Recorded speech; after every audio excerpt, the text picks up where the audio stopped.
Il y a 3 siècles, l'étang Saint-Paul était un grand plan d'eau qui allait de la mer autour des roches. Il couvrait une superficie de 130 hectares. Les hommes s'y sont installés, ont asséché les terres pour les exploiter. Il y a eu sur cet espace de la canne à sucre.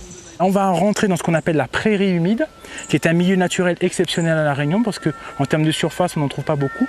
Et là, vous allez voir non pas une petite surface d'eau, mais on a surtout l'impression que ce soit un lac. L'étendue herbeuse se gorge d'eau à la saison des pluies. Une vie foisonnante s'installe dans les marais et la végétation alentour, composée d'espèces exotiques. Ça, c'est les oiseaux qui mangent. Ça, c'est un épiderie marron, du coup.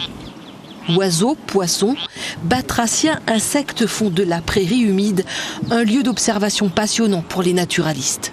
Le complexe de l'étang Saint-Paul, marais et eau libre, est très représentatif des habitats naturels de La Réunion.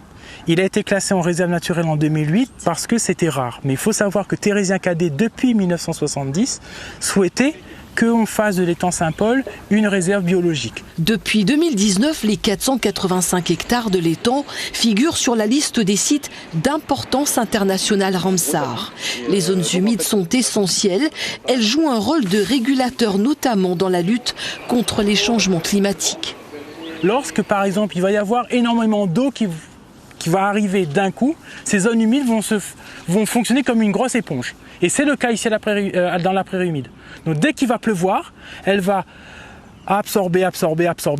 Et lorsqu'on va arriver ensuite en période de sécheresse, c'est-à-dire au mois de mai, juin, elle va du coup se rétracter, transmettre l'eau qu'elle a purifiée entre-temps dans les nappes phréatiques.